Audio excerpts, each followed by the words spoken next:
एक शरीफ नौजवान जिसे कदम कदम पर संसार किया गया। जालिम माशरे की नाइंसाफियों, करप्ट पुलिस और दौलतमंद बदमाशों ने उसे भी एक गुंडा बनने पर मजबूर कर दिया। और जब एक शरीफ इंसान जराइम पेशा बन जाए तो वो सब गुंडों से ज्यादा खतरनाक हो जाता है। एक बदकिस्मत नौजवान जिसे जुर्म की दलदल ने एक आतिशफशां बना दिया। बदले की आग में जलते एक शरीफ नौजवान की कहानी।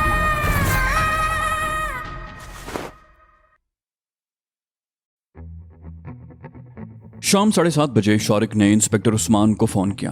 कॉल उस्मान ने ही रिसीव की थी। शौरिक ने उसकी आवाज सुनते ही पूछा, हाँ क्या रिपोर्ट है उस्मान? इंस्पेक्टर उस्मान ने कहा, पुलिस को वो फोन नंबर कदीर के डेरे पर टेलीफोन के करीब दीवार पर लिखा हुआ मिला था। उस नंबर के साथ SS लिखा हुआ था। पुलिस ने महज शुबे की बिना पर उस नंबर के बारे में तहकीकात की थी, जिससे उस कोठी का पता चला था। अगर कोठी को आग न लगती तो रात के पिछले पहर पुलिस तुम लोगों को धर लेती। शौरिक ने पूछा, और कोई सुराग? उस्मान ने कहा, नहीं। कदीर के सामान से ऐसे शवाहिद तो मिले हैं जिनसे ये साबित होता है कि वो तुम्हारे लिए काम करता था, लेकिन ऐसी कोई चीज नहीं मिली जिससे तुम्हारा सुराग लगाया जा सके। शौरिक ने पूछा, और हमारी मौत वाली खबर? उस्मान ने कहा, इस सिलसिले में अभी कंफ्यूजन है। निचली सतह पर यही तासुर दिया गया है कि तुम दोनों कोठी में जलकर खत्म हो चुके हो। इस खबर से पुलिस पर अवामी एहतजाज का दबाव भी कम हुआ है, लेकिन आला सतह पर निहायत खुफिया मीटिंग्स हो रही हैं जिनमें ये जायजा लिया जा रहा है कि वो लाशें वाकई तुम दोनों की थीं या तुम्हारे कोई और साथी थे। शौरिक बोला, इसका मतलब है कि पुलिस के आला हुक्काम मुतमईन नहीं है। उस्मान ने कहा, हाँ यही समझ लो। वैसे सड़कों पर पहले की तरह चेकिंग बंद हो गई है, अलबत्ता बाज मकामात की खुफिया निगरानी हो रही है। हर अहम मोड़ और चौक पर सौदा लिबास वाले मौजूद हैं। शौरिक ने कहा, और हाजी के बारे में क्या कहना चाहते थे? उस्मान ने कहा, आज रात पेशावर से हाजी के माल की खेप आ रही है। उस खेप में करोड़ों की मालियत की हिरवन और असलहा शामिल है। ये माल हाजी के बागबान पूरे वाले गोदाम में उतारा जाएगा। मैं आज रात उस गोदाम का पता भी मालूम कर लूंगा। शौरिक बोला, उसकी जरूरत नहीं है, मैं हाजी के तमाम गोदामों के बारे में जान चुका हूँ। बहरहाल इन इत्तलात का शुक्रिया। उसने फोन बंद कर दिया और अपने साथियों को इंस्पेक्टर उस्मान से होने वाली गुफ्तगू के बारे में आगाह करने लगा। शौरिक ने मुस्कुराते हुए कहा, हाजी की सजा अभी पूरी नहीं हुई। उसने मेरी माँ और बहन की तौहीन की थी, मैं उसे आसानी से तो नहीं छोड़ सकता। रजिया ने उसे घूरा, बोली, इसका मतलब है फिर एक नया सिलसिला शुरू हो जाएगा। शौरिक बोला, अब ऐसी कोई बात नहीं होगी। मेरा ख्याल है कि अब जो कुछ भी करना होगा मैं अकेला ही करूंगा, किसी और को मेरे साथ जाने की जरूरत नहीं होगी। समीना ने उसे घूरा, बोली, क्या तुम अकेले जा सकते हो, यानी मेरे बगैर? शौरिक बोला, आज मेरा कहीं जाने का इरादा नहीं है, कल का प्रोग्राम है, कल आएगा तो देखा जाएगा। समीना ने बहस करना बेकार समझा और उठकर रजिया के साथ घर के कामों में मसरूफ हो गई।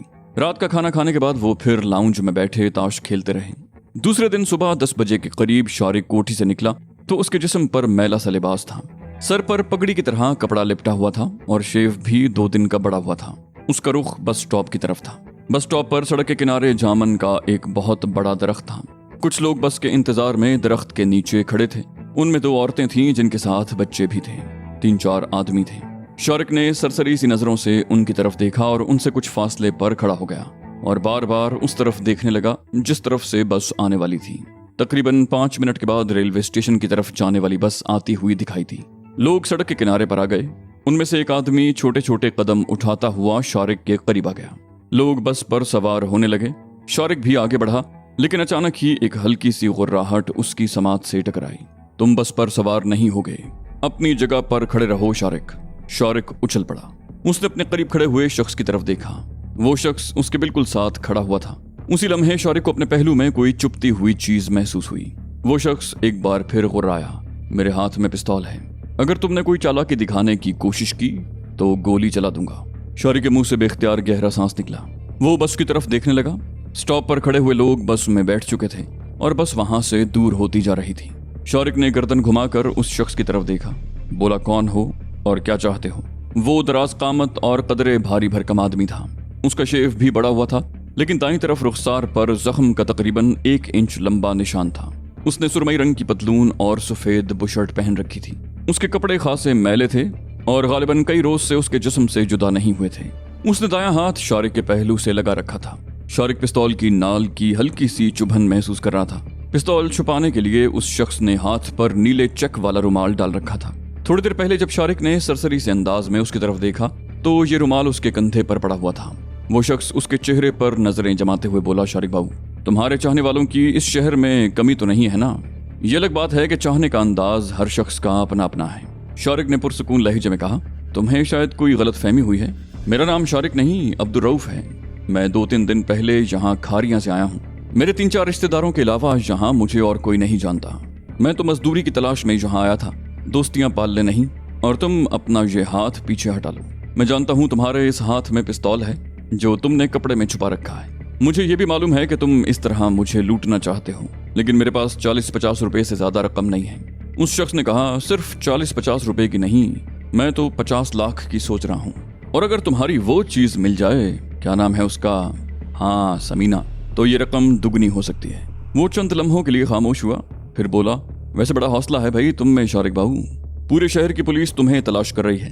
हाजी के आदमी अलग तुम्हें शिकारी कुत्तों की तरह ढूंढ रहे हैं, और तुम हो कि इस तरह आजादी से घूम फिर रहे हो जैसे कोई बात ही ना हो। कहीं ऐसा तो नहीं कि अपनी मौत की खबर अखबारों में छपने के बाद तुम ये समझ रहे हो कि लोग तुम्हारा चेहरा ही भूल गए हैं, लेकिन ताड़ने वाले कयामत की नजर रखते हैं। शारिक बोला, पता नहीं तुम क्या कह रहे हो, मैं तुम्हें नहीं जानता कि तुम कौन हो। उसने इधर उधर देखा। बस स्टॉप पर एक बूढ़ा आदमी और 2 औरतें आ गई थीं जो उनसे चंद कदम दूर खड़ी थीं। वो आदमी बोला, अभी मैं शोर मचा दूं कि तुम शारिक हो जिसने शहर में तबाही मचा रखी है, तो यहाँ सैकड़ों आदमी जमा हो जाएंगे और हर शख्स तुम्हें पहचान लेगा और लोग तुम्हारी बोटियां नोच लेंगे। लेकिन मैं ऐसा नहीं चाहता। मैं तो तुम्हें जिंदा रखना चाहता हूँ, क्योंकि कीमत सिर्फ तुम्हारे जिंदा होने की है। मरने के बाद तो तुम एक टेडी पैसे के भी नहीं रहोगे। शारिक दिल ही दिल में पेचोताप खा रहा था, लेकिन उसने बड़ी मुश्किल से अपनी अंदरूनी कैफियत पर काबू पा रखा था। और हकीकत यह थी कि उसने उस शख्स को पहचान लिया था। वो माझे गुज्जर का पुराना साथी दिलावर था, जिसे एक मर्तबा पुलिस ने कत्ल के इल्जाम में गिरफ्तार किया था, लेकिन माझे गुज्जर ने उसे छुड़ा लिया था और कत्ल का इल्जाम किसी और पर रख दिया था। उसके बाद दिलावर गायब हो गया था। इससे पहले एक मौके पर एक झड़प के दौरान दिलावर उसके हाथों बुरी तरह पिटा था और उसके गाल पर जख्म का निशान शारिक ही के हाथों आया था। शारिक ने निहायत सुकून का मुजाहरा करते हुए कहा, देखो भाई, मेरा तुम्हारा कोई झगड़ा नहीं है। मैं ना तो शारिक हूँ और ना ही तुम्हें जानता हूँ। तुम क्यों मेरे पीछे पड़ गए हो? दिलावर ने बाएं हाथ की उंगली से अपने चेहरे की तरफ इशारा किया। बोला, मेरे गाल पर जख्म का ये निशान दिख रहे हो? मैं इस जख्म को नहीं भूल सकता जो तुमने लगाया था। ये तो मेरी खुशकिस्मती है कि तुम मुझे मिल गए। माझे गुज्जर को तुमने खत्म कर दिया। हाजी जैसे शख्स को तुमने नचा कर रख दिया है। उसकी जिंदगी की सबसे बड़ी ख्वाहिश ये है कि तुम उसके हाथ आ जाओ। तुम्हारे लिए तो वो मुझे 50 लाख तो क्या, उससे भी ज्यादा देने को तैयार होगा। लेकिन मैं तुम्हें सीधा हाजी के पास तो नहीं ले जाऊंगा। तुम्हें अपनी कैद में रखूंगा और हाजी से सौदेबाजी करूंगा। और सुनो, मैं पिस्तौल जेब में रख रहा हूँ। भागने या कोई चालाकी दिखाने की कोशिश की तो पछताओगे। उस तरफ से 2 पुलिस वाले आ रहे हैं। वैसे मैं दावे से कह सकता हूँ कि ये पुलिस वाले तुम्हें नहीं पहचान सकेंगे, क्योंकि अखबारों में जो तुम्हारी तस्वीर छपती रही है वो बहुत पुरानी है और तुम्हारे मौजूदा हुलिये से बहुत मुख्तलिफ है। वैसे भी ये जो कांस्टेबल होते हैं ना, ये निरे संतरी बादशाही होते हैं। दिलावर ने बड़ी खूबसूरती से हाथ शारिक के पहलू से हटाकर पिस्तौल पतलून की जेब में डाल दिया और शारिक से 2 कदम पीछे हट गया। शारिक ने गर्दन घुमा कर देखा। सड़क के किनारे 2 पुलिस कांस्टेबल उसी तरफ आ रहे थे। दोनों ने कंधों पर राइफलें लटका रखी थीं और दोनों सिगरेट के कश लगाते बातें करते हुए आ रहे थे। करीब से गुजरते हुए दोनों ने सरसरी से अंदाज में उनकी तरफ देखा। इस दौरान दिलावर ने बड़े बेतकल्लुफाना अंदाज में शारिक के कंधे पर हाथ रख दिया और हंस हंस कर उससे बातें करने लगा। उसी वक्त आगे पीछे 2 बसें भी वहां आकर रुकी थीं। स्टॉप पर खड़ा हुआ बूढ़ा और दोनों औरतें एक बस में बैठ गईं। दोनों बसों से 2-2 आदमी उतरे। वो लोग उनकी तरफ तवज्जो दिए बगैर अपने अपने रास्ते पर हो लिए। दोनों पुलिस वाले भी आगे निकल चुके थे। दिलावर ने उसकी तरफ देखते हुए कहा, मेरा हाथ जेब में पिस्तौल के ट्रिगर पर है। अगर तुमने कोई गड़बड़ की तो मैं बेदरेग गोली चला दूंगा। शारिक ने उसे घूरा। बोला, तुम आखिर चाहते क्या हो? दिलावर बोला, तुम्हारे पैसे खरे करना चाहता हूँ, और क्या चाहता हूँ तुमसे? खामोशी से मेरे साथ चलते रहो। शारिक बोला, कहाँ ले जाना चाहते हो? दिलावर बोला, लक्ष्मी चौक। माझे गुज्जर का निस्बत रोड वाला अड्डा अब मेरे कब्जे में है। वहाँ कोई धंधा नहीं होता, किसी को अब उस जगह पर शुबा भी नहीं है, इसलिए मैं तुम्हें वहीं ले जाऊंगा। वो जगह सबसे ज्यादा महफूज रहेगी। शारिक ने पहली मर्तबा उसका नाम लिया। बोला, दिलावर, क्या तुम समझते हो कि मुझे अपने कब्जे में कर सकोगे? चंद रोज पहले मजीद ने भी मेरा रास्ता काटने की कोशिश की थी, लेकिन अपने 2 बंदे मरवाने के बाद दुबक कर कहीं बैठ गया। दिलावर बोला, मैं मजीदा नहीं हूँ, मेरे साथ चलते रहो, कुछ आगे जाकर हम टैक्सी पकड़ लेंगे। शारिक खामोशी से उसके साथ चलता रहा। दिलावर का दायां हाथ पतलून की जेब में पिस्तौल के दस्ते पर था। अगले मोड़ पर 2 टैक्सियां खड़ी हुई थीं। दिलावर ने एक टैक्सी का पिछला दरवाजा खोल दिया। शारिक के बैठने के बाद वो भी उसके साथ बैठ गया और पिस्तौल जेब से निकालकर शारिक के पहलू से लगा दिया। उसने चेकदार रुमाल हाथ पर डाल लिया था ताकि टैक्सी ड्राइवर कोई शुबा न कर सके। ड्राइवर ने अपनी सीट पर संभलते हुए कहा, कित्थे जाना है उस्ताद जी? दिलावर ने मुख्तसर जवाब दिया, लक्ष्मी। टैक्सी हरकत में आ गई। दिलावर शारिक से इस तरह बातें करने लगा जैसे दोनों गहरे दोस्त हों। शारिक उसका जवाब हूं हाँ में दे रहा था। वो बार बार खिड़की से बाहर देख रहा था और उसका जहन बड़ी तेजी से काम कर रहा था। दिलावर की शक्ल में एक नई मुसीबत उसके गले पड़ गई थी और उसने तय कर लिया था कि लक्ष्मी चौक तक पहुंचने से पहले इस मुसीबत से निजात हासिल करना है। शारिक को बिलाखिर इसका मौका मिल गया। एक सड़क का मोड़ घूमते ही उसकी नजरें आगे जाने वाले एक तांगे की तरफ उठ गईं। तांगे की पिछली सीट पर 2 खूबसूरत औरतें बैठी हुई थीं। दिलावर की नजरें भी उसकी तरफ उठ गईं। उसकी तवज्जो एक लम्हे को शारिक से हटी थी और शारिक ने इस मौके से पूरा फायदा उठाया था। टैक्सी तांगे से आगे निकल चुकी थी और दिलावर गर्दन घुमाकर तांगे की तरफ देख रहा था। शारिक ने बड़ी फुर्ती से अपनी जगह से हरकत करते हुए दिलावर के पिस्तौल वाले हाथ पर हाथ डाल लिया। दिलावर चौंक गया। वो अपना हाथ छुड़ाने की कोशिश करने लगा। शारिक ने उसकी कलाई को जोरदार झटका दिया। पिस्तौल दिलावर के हाथ से छूटकर नीचे गिर गया। वो दोनों एक दूसरे से गुत्थम गुत्था हो गए। ड्राइवर पहले तो ये समझा कि वो आपस में मजाक कर रहे हैं। उसने टैक्सी की रफ्तार बढ़ा दी थी, लेकिन जल्द ही उसे सूरत हाल का अंदाजा हो गया और ठीक उसी वक्त शारिक ने दिलावर को उठाकर आगे फेंक दिया। दिलावर का सर आगे वाली पैसेंजर सीट पर और दोनों टांगें ड्राइवर के सर के ऊपर से होती हुई स्टीयरिंग और उसके जिस्म के दरमियान में आ गईं। ड्राइवर के दोनों हाथ स्टीयरिंग से हट गए। टैक्सी लहराने लगी। उस वक्त टैक्सी की रफ्तार खासी तेज थी। शारिक ने सामने देखा। सामने से एक बस तेज रफ्तारी से उसी तरफ आ रही थी। शारिक ने एक लम्हे की ताखीर किए बगैर दरवाजा खोलकर छलांग लगा दी। शारिक सड़क पर दूर तक लुढ़कता चला गया। सितम यह हुआ कि पीछे से आने वाला एक स्कूटर उसकी टांगों पर चढ़ गया। स्कूटर उलट गया था और उसका सवार दूर जा गिरा था। तेज रफ्तार टैक्सी से सड़क पर गिरने से शारिक को अच्छी खासी चोटें आई थी। उसके सर पर भी चोट लगी थी जिससे खून बह रहा था। रही सही कसर स्कूटर की टक्कर ने पूरी कर दी। उसकी आंखों के सामने नीली पीली चिंगारियां सी नाचने लगी। उसने सर झटकते हुए दूसरी तरफ देखा। तेज रफ्तार टैक्सी लहराती हुई सामने से आने वाली बस की तरफ बढ़ रही थी और फिर दूसरे ही लम्हे एक जोरदार धमाका हुआ। शारिक ने अपने हवास पर काबू पाने की कोशिश की, लेकिन उसकी आंखों के सामने तारीकी की चादर फैलती चली गई और फिर उसका जहन पूरी तरह तारीकी में डूब गया। वो बेहोश हो चुका था। शारिक को होश आया तो वो अस्पताल के बेड पर था। उसके सर पर पट्टी बंधी हुई थी। दाएं रुखसार पर भी बैंडेज थी और बाईं टांग की पिंडली पर भी क्रीप बैंडेज थी। होश में आने के बाद वो कुछ देर तक पलकें झपकाता रहा। उसे अपनी आंखों के सामने धुंध सी नजर आ रही थी। उसने अपनी जगह से हरकत करना चाही तो मुंह से बेख्तियार कराह निकल गई। सर, टांगें और सीने में दर्द की बड़ी शदीद लहरें उठी थीं। उसने आंखें बंद कर ली और तकलीफ जब्त करने के लिए जबड़े सख्ती से भींच लिए। तकरीबन 2 मिनट के बाद उसने दोबारा आंखें खोली तो नजरों के सामने छुपाई हुई धुंध आहिस्ता आहिस्ता छटने लगी। उसने गर्दन को आहिस्ता से हरकत देकर इधर उधर देखा और तब उसे एहसास हुआ कि वो अस्पताल में है। उसके दाएं बाएं भी बेड्स पर मरीज लेटे हुए थे। उसने अपने आप का जायजा लिया और तब उसे पता चला कि वो जख्मी है। रफ्ता रफ्ता उसका जहन साफ होता चला गया। उसके हवास बहाल हो गए और उसे सब कुछ याद आ गया कि वो जख्मी किस तरह हुआ था। दिलावर उसे असलहे के जोर पर अपना कैदी बनाने के लिए ले जा रहा था और उसने अपने आप को बचाने के लिए दिलावर से धींगा मुश्ती करते हुए टैक्सी से छलांग लगा दी थी और एक मोटरसाइकिल उससे टकरा कर गिरी थी और टैक्सी भी सामने से आने वाली बस से टकरा गई थी। सूरत हाल का अंदाजा होते ही वो कांप उठा। वो अस्पताल में जख्मी हालत में था। उसने टांग को हरकत देने की कोशिश की मगर तकलीफ की शिद्दत से कराह उठा। वो पता नहीं कितनी देर तक बेहोश पड़ा रहा। एक ख्याल फौरन ही उसके जहन में आया था। इस दौरान अगर उसे पहचान लिया गया है तो उसके बच निकलने के इम्कानात न होने के बराबर हैं। आसपास पुलिस भी मौजूद होगी। उसने एक बार फिर गर्दन घुमाकर इधर उधर देखा। कोई पुलिस वाला नजर नहीं आया था। दिलावर या टैक्सी ड्राइवर में से भी कोई नजर नहीं आ रहा था। हो सकता है वो भी उसकी तरह शदीद जख्मी हो और उसी वार्ड में किसी बेड पर पड़े हों। और अगर दिलावर ने बताया होगा कि वो शारिक है तो शारिक उससे आगे कुछ न सोच सका। उसने एक बार फिर इधर उधर देखा। दाईं तरफ वाले मरीज की आंखें बंद थीं। वो गालिबन सो रहा था। बाईं तरफ वाले बेड के मरीज के एक पैर पर प्लास्टर चढ़ा हुआ था। ये सर्जिकल वार्ड था और हर मरीज के जिस्म के किसी न किसी हिस्से पर प्लास्टर या पट्टी दिखाई दे रही थी।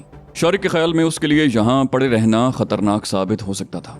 उसने बड़ी मुश्किल से अपने आप को ऊपर उठाया और वो बेड से उतरने के लिए पर तोल रहा था कि बाईं तरफ वाला मरीज उसकी तरफ देखते हुए बोला, आराम से बिस्तर पर लेटे रहो, तुम्हारी पिंडली की हड्डी क्रैक हो गई है, ज्यादा हरकत करोगे तो तकलीफ बढ़ जाएगी। शौरिक ने उसे घूरा, बोला तुम डॉक्टर हो?